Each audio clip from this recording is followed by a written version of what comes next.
Mesdames, Messieurs, chers internautes, bienvenue dans votre émission 4e de couverture. Aujourd'hui, votre émission accueille un autre auteur qui n'est pas à son premier ouvrage. Il s'appelle Moussa Seydou Diallo. Moussa Seydou, merci d'avoir accepté cette invitation. Avec plaisir et merci Moussa Top pour cette invitation. Un journaliste qui écrit ces choses banales. Bon, écoutez, hein, je pense que je ne dirais pas que c'est banal, puisque écrire, je dis souvent que ce n'est pas donné à n'importe qui. Hein. En effet. Voilà, donc il faut vraiment de la volonté, il faut de la patience, il faut de la créativité. Mais pour qui connaît également le milieu de la presse, moi je suis dans la presse écrite, exact. Donc je le fais quotidiennement, quoi. C'est dans mon quotidien.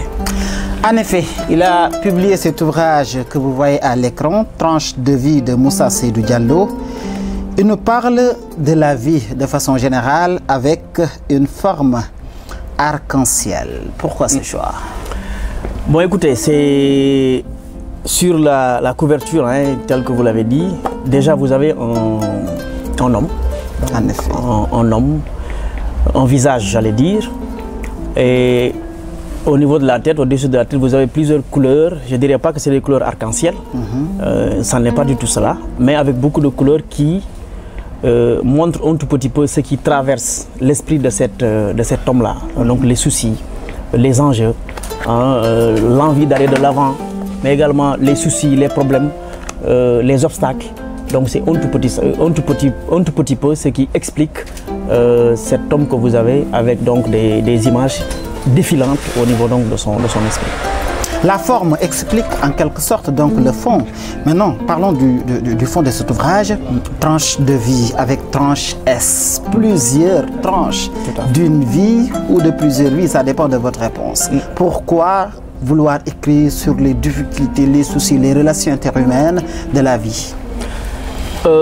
Il faut le faire. Moi, je pense que chacun de nous est un livre. Par conséquent, est une histoire. Et pour marquer son époque, à mon sens, il faut être utile pour les autres. Et tranche de vie, pour parler un tout petit peu des expériences que j'ai vécues personnellement, mais également dont j'ai été témoin ou qui m'ont été rapportées. Et c'est vrai, vous l'avez dit, hein, je suis journaliste et nous, notre rôle dans notre métier au quotidien, c'est d'informer les gens, c'est de les sensibiliser, mais c'est également de les éduquer. Exact. Donc à travers ces tranches de vie qui sont au nombre de 5, j'essaie d'éduquer mes lecteurs, en tout cas d'apporter une contribution par rapport à des problématiques de société pour alerter, interpeller, mais aussi conscientiser. Et c'est des histoires basées sur des faits réels. Vous êtes parti sur des faits réels, comme vous l'avez dit, d'une part sur vos expériences personnelles et d'autre part sur des choses que vous avez vécues ou bien assistées. On peut dire qu'écrire, c'est s'exposer. Vous vous êtes exposé? Je ne dirais pas que je suis exposé pour autant à ce point-là, mais c'est également écrire, c'est se consumer, hein. C'est se dévoiler. Voilà, c'est montrer une autre image de soi. Mais il faut qu'on assume, et moi j'assume mes écrits. Pourquoi vous avez opté pour un recueil de nouvelles dans ce nouveau livre? Recueil de nouvelles puisque j'adresse beaucoup de choses à la fois. J'aurais pu, hein, au début j'aurais pu faire une seule nouvelle, mais c'était pas, à un certain moment donné, je me suis dit que c'était pas aussi enrichissant. Il fallait varier pour permettre aux lecteurs de voyager avec moi, d'essayer de me saisir au fur et à mesure que j'avançais dans les narrations de ces différentes nouvelles-là. Ensuite, il fallait que je les circonscrive, puisque chaque nouvelle est différente. Et vu que je suis dans une zone pour la première nouvelle, j'ai voulu faire un tout petit peu, marquer, si vous voulez, une différence entre la façon de faire actuelle, c'est-à-dire la nouvelle. Voilà, j'allais y revenir, voilà. Parce que nous avons vu que vous avez débuté par une correspondance. Tout à fait. Pourquoi vous avez voulu marquer le pas à travers cet ouvrage, par cette correspondance? Par cette correspondance, puisque je vous le révèle, le premier jet de cet ouvrage-là allait porter exclusivement sur Courriel de retour. Puisque dans Courriel, vous allez voir que c'est la nouvelle la plus longue, mais qui a des sous-titres. Exact. Voilà, qui a des sous-titres. Et si vous êtes habitué donc au journal ou à la presse écrite, vous verrez souvent quand vous faites un reportage, vous avez donc le titre, mais à l'intérieur de l'article, vous avez des sous-titres. Des intertitres. Voilà, des intertitres. Voyez un peu. Donc, j'ai voulu le faire puisque je l'ai dessiné en réalité. C'est un synopsis que j'ai fait sous forme de film et au format épistolaire.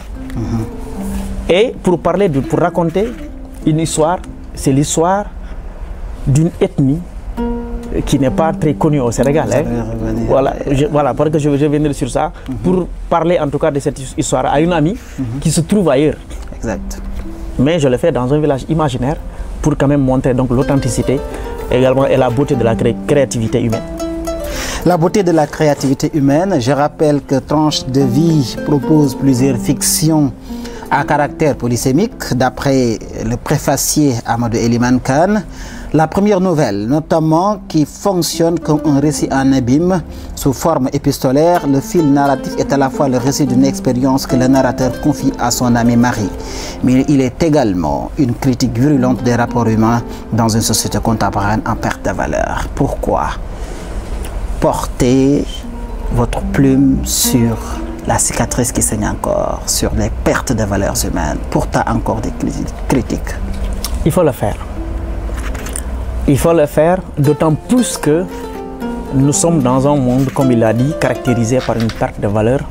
Il faut donc oser indexer du doigt là où ça fait mal. En effet. Et pour le faire, il faut de l'audace. Il faut l'assumer. Et j'ai voulu l'assumer à travers des choses concrètes. Nous baignons dans un monde où il n'y a plus de confiance entre les gens. Nous baignons dans un monde où les gens se mangent entre eux. Nous baignons dans un monde où chacun veut montrer que c'est lui. Nous baignons dans un monde où les gens paraissent plus qu'ils ne sont. Et à un certain moment donné, il faut savoir dire stop pour permettre à ceux qui viennent d'avoir les bons repères. Puisque j'ai l'impression que le bateau est en train de tanguer et il faudrait à un certain moment donné qu'un capitaine s'en saisisse pour mener à bon port la barque. Sinon, ceux qui viendront derrière, ils vont se perdre et ils n'auront pas de bons repères. Donc c'est pourquoi j'ai voulu adresser ces questions-là pour dire aux humains que nous sommes des êtres doués d'intelligence. Et il faudrait qu'on utilise cette intelligence-là en bon escient. Et cela commence, comme je dis, à être le changement que nous souhaitons voir chez l'autre. Donc une introspection sur soi. Un appel à l'introspection, à l'interrogation personnelle, c'est ce qu'appelle votre ouvrage à travers plusieurs nouvelles. Vous réclamez, certes, auteur, mais parfois, le rôle de l'écrivain peut être également peut être multifonctionnel. Nous voyons que dans la forme, vous y avez mis de la beauté, donc de la fonction esthétique, mais dans le fond, nous y voyons l'autre fonction, la fonction éthique. Pourquoi vous avez voulu balloter entre ces deux fonctions? Il faut que je ballotte, puisque ma fonction première, c'est que je suis un éducateur à la base. Donc fonction didactique. Fonction une didactique. autre fonction de la littérature. Une autre fonction de la littérature. Donc éduquer. Donc il faut éduquer, mettre l'esthétique pour habiller un peu, mais dans une éthique. Pour permettre à tout un chacun de s'y retrouver. Pour permettre à tout un chacun de pouvoir naviguer tranquillement, paisiblement, sans heurts. Il fallait le faire. Il fallait le faire, mais il fallait, comme je l'ai dit, trouver le créneau. Vous savez, quand l'enseignant que je suis, je débute à faire une leçon, je me fixe ce qu'on appelle des objectifs. Il y a l'objectif d'apprentissage, mais il y a également un objectif spécifique dans lequel je pourrais dire, par exemple, au terme de cette leçon-là, l'élève devrait être capable de pouvoir faire ça, donc d'acquérir ça.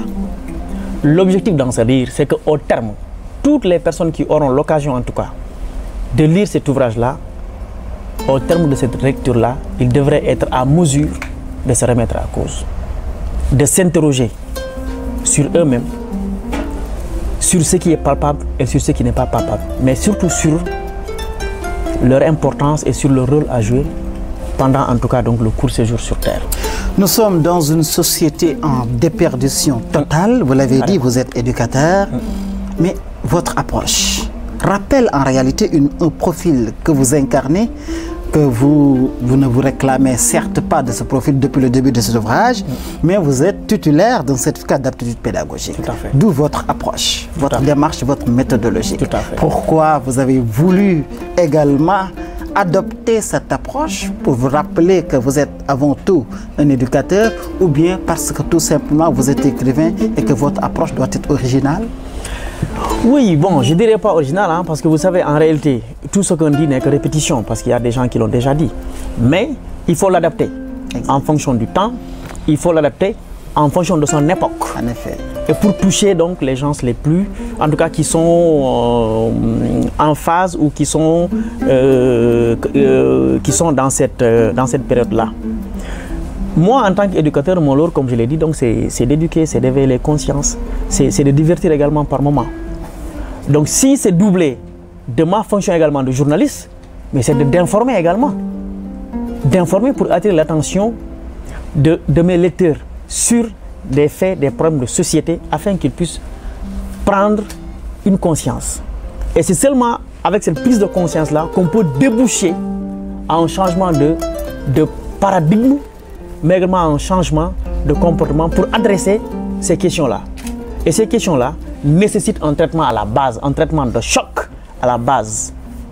Donc, c'est un peu mon apport par rapport à ce qui a été dit, par rapport à ce qui a été déjà dit. Mais c'est aussi une façon de m'affirmer, d'affirmer mon style, d'affirmer ma personnalité, mais également de partager ma perception. Vous avez pris position parce que vous avez eu à dénoncer en réalité. Vous êtes engagé parce que, en quelque sorte, dans votre ouvrage, lorsque l'on lit, comme si vous dites que nos sociétés d'aujourd'hui sont le témoin de la bêtise humaine. Et vous avez dénoncé des méfaits sociaux tels que orgueil, ambition, corruption, népotisme, mensonge, trahison. Au final, la bêtise humaine ne l'emportera-t-elle pas sur le caractère moralisateur de l'espèce humaine? Mais on le vit. La société, elle est malade. Il faut le dire. Il faudrait qu'il y ait quelqu'un qui le dise. La société, elle est malade. Les gens, je ne sais pas, ils sont piqués par quelle mouche, mais j'ai l'impression que par moment que certains sont dépourvus de toute morale. Et que quand l'être humain cesse de réfléchir, de faire jouir cette intelligence, cette capacité qu'il a, il raisonne comme une bête. Penser faire la grandeur de l'homme. Mais c'est ça. Effectivement, penser faire la grandeur de l'homme. Mais autre chose que je voudrais rappeler, c'est qu'il ne faudrait pas, comme dit Jacques Attali, il ne faudrait pas se mettre dans une posture de résigné réclamant pour attendre l'autre. Il faut agir. Il faut agir, mais tant qu'on attendra l'autre, ou tant qu'on fera ce que l'autre fait, ou tant qu'on pensera que ce que l'autre fait ou ce qu'il dit de nous, que c'est ça, on n'avancera pas. Il faudrait que chacun joue sa partition. Il faudrait que chacun sache qu'il doit apporter sa pierre à l'édifice pour construire non seulement le Sénégal, mais pour construire l'Afrique, le monde. Ces questions, népotisme, orgueil, c'est ce que nous vivons même au sein de nos États. Parce que, effectivement, l'État ne peut plus, est incapable. Il faudrait donc qu'on, par le biais de l'éducation, qu'on puisse traiter. Parce que sinon, comme je l'ai dit, ceux qui viennent vont s'inspirer de ces faits-là, pensant que c'est de bonnes choses ou c'est de bonnes pratiques, alors que ce n'est pas cela. C'est entre parenthèses quelque chose de faire la promotion de contre-valeurs au détriment des valeurs que nous avons. Eu égard à ce qui se passe dans nos sociétés, à votre constat, aux réalités que vous avez vécues, êtes-vous déçu par votre société? Bon, écoutez, hein, comme on dit, la société n'est que le reflet de la famille. Donc, déçu juste par rapport un peu à certains parents qui se désengagent au niveau familial, sur l'éducation des enfants, parce que tout passe Dans ces familles, n'y a-t-il pas d'ailleurs une tragédie aujourd'hui? C'est ce que j'ai dit dans le bouquin, ça se dit, parce que vous savez, quand le papa démissionne ou la maman démissionne, l'enfant est laissé à lui-même. Et moi, j'ai l'habitude de dire que la maison, elle éduque, l'école instruit, mais la vie forme. La famille est la première des sociétés. C'est la première des sociétés. Jean-Jacques Rousseau. Mais c'est ça le truc. Donc, mais c'est même Rousseau également qui dit apprenez à connaître vos enfants. Car assurément, vous ne les connaissez point. Donc, il faudrait qu'on les mette dans les conditions de pouvoir s'épanouir et de pouvoir se développer. Sinon, on les laisse errer et ils deviennent aujourd'hui les problèmes que nous sommes en train de vivre. Donc, c'est d'abord à la base. Il faudrait que les parents là assurent ça, l'éducation de leurs enfants. Qu'est-ce qui explique aujourd'hui l'échec des parents face à l'éducation de leurs enfants? La conjoncture, elle est mondiale, mais également la perte parce que les parents sont stressés. Les parents sont dépassés. Nous sommes dans un monde matérialiste. Nous sommes dans un monde matérialiste. Les gens vont vous dire que c'est de la mondialisation, mais oui, mais mondialisation pour mondialisation, je pense qu'il faut vivre en fonction de ses moyens. Le capitalisme s'occupe-t-il de l'éthique, de ses valeurs? Non, c'est le profit, le capitalisme. Donc chacun cherche à faire du profit, chacun cherche à exister. Jusqu'à oublier ce qui se passe chez soi. Jusqu'à oublier ce qui se passe chez soi. Parce qu'il y a des questions existentielles qui nous guident. Il y a une jouissance mondaine qui nous guide. Et qui fait que... L'esprit du lucre. Mais c'est ça en fait. Vous le résumez bien. Alors, nous allons continuer notre échange, notre si excellent échange de ce matin. Merci. Vous avez écrit ces tranches de vie, recueil de nouvelles. Vous avez d'une part dénoncé, mais on sent en filigrane une autre dénonciation qui s'attaque même aux autorités dans votre ouvrage. Même si vous l'avez fait avec une certaine subtilité. C'est vrai. Alors, pourquoi ce choix? Qu'est-ce qui justifie ce choix? Bon, vous avez raison. Hein. Je m'attaque quand même d'une certaine mesure à nos autorités. Puisque ce qu'il faut comprendre, c'est que je suis issu d'une région qu'on appelle aujourd'hui la région de Kédougou, qui est par excellence la région minière du Sénégal. Exact. Et qui est paradoxalement pauvre. Or, l'indice de pauvreté à Kédougou se situe à 71%. Les gens vivent dans la précarité. Les gens ont soif, les gens ont faim. Pourtant, aucune autorité ne s'en émeut. On affecte des gens qui, pour la plupart du temps, au lieu de s'occuper des problèmes, transfèrent des questions extra-administration dans l'administration pour en faire des règlements de compte. Mais on ne peut pas atteindre des résultats dans ce cas-là. On est dans une situation où il n'y a aucune population, il n'y a aucune autorité qui parle face aux injustices de ces populations-là qui sont laissées à elles-mêmes. Pour ne pas dire que l'État est carrément absent dans cette zone-là. Il faudrait bien que quelqu'un parle. En effet. Il n'y a pas de leader de cette région qui aujourd'hui a ce charisme, qui aujourd'hui a cette autorité de pouvoir parler dignement, de porter la voix. On peut s'attendre à ce qu'un jour, ou bien pourquoi pas, que vous portiez ce combat que vous avez commencé à porter. Que j'ai déjà commencé à porter par le biais de la culture. Je ne peux pas comprendre qu'une région extrêmement riche telle que Kédougou soit rangée dans les oubliettes. On ne parle même pas de Kédougou, c'est quand même aberrant. Nous allons finir sur une note passionnante. Vous avez parlé, vous avez dénoncé, mais également, on dirait que vous avez rappelé le caractère sentimental de l'homme. Oui. L'amour, la vie conjugale. Vous l'avez abordé dans cet ouvrage-là. C'était une méthodologie pédagogique. C'est le pédagogue qui explique en quelque sorte qu'au final, l'être humain est un homme de sentiments, de passion et d'éthique. Mais oui, en définitif. Mais l'amour, c'est la vie. Moi, comme je l'ai dit, je suis un rêveur qui se réalise dans ses rêves. Et je suis suis sensible à tout ce qui touche à la vie, à tout ce qui est amour. C'est vrai. J'ai parlé d'amour dans une histoire, puisqu'on le vit en société. C'est l'histoire d'une jeune avocate. En effet. Voilà, très douée, qui a, voilà quoi, mais qui, au finish, est laissée emporter gagner en tout cas par ces nombreux procès au détriment de son époux. Finalement, qu'elle a même fini par taxer donc d'infidèle, alors que c'est elle qui ne faisait pas correctement son rôle. Juste pour dire que oui, on parle d'émancipation. Émancipation pour émancipation. On est d'accord, on n'est pas contre. Mais il faudrait bien également que ces femmes-là puissent concilier les deux. Travailler, oui, mais ne laissez pas en reste votre couple. Il faut essayer de trouver le juste milieu. C'est Moussa Seydou Diallo dans Tranche de vie. Plusieurs thèmes sont abordés dans cet ouvrage. Des valeurs sociétales, des contre-valeurs, du respect, des valeurs humaines, mais surtout de l'éducation. Je rappelle juste que Moussa Seydou Diallo est titulaire d'un certificat d'aptitude pédagogique et d'une licence en journalisme et communication. Il nourrit une passion sans commune mesure pour l'écriture et la lecture, ambitieux et créatif.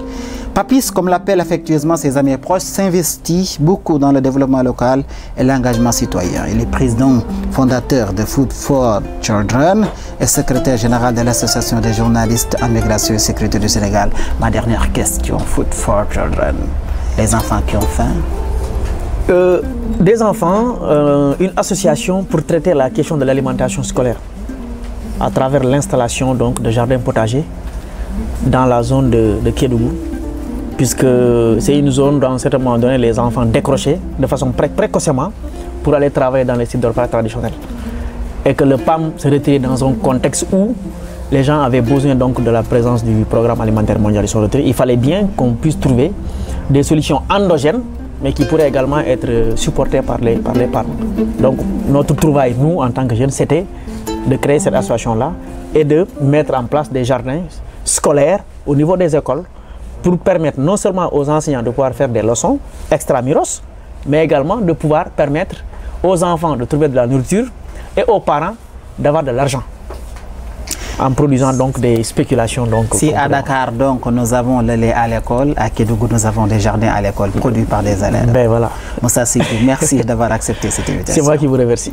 Mesdames, Messieurs, chers internautes, c'était votre émission 4e de couverture avec Moussa Seydou Diallo, l'auteur de l'ouvrage Tranche de vie, un recueil de nouvelles. Merci de l'avoir suivi et à la prochaine.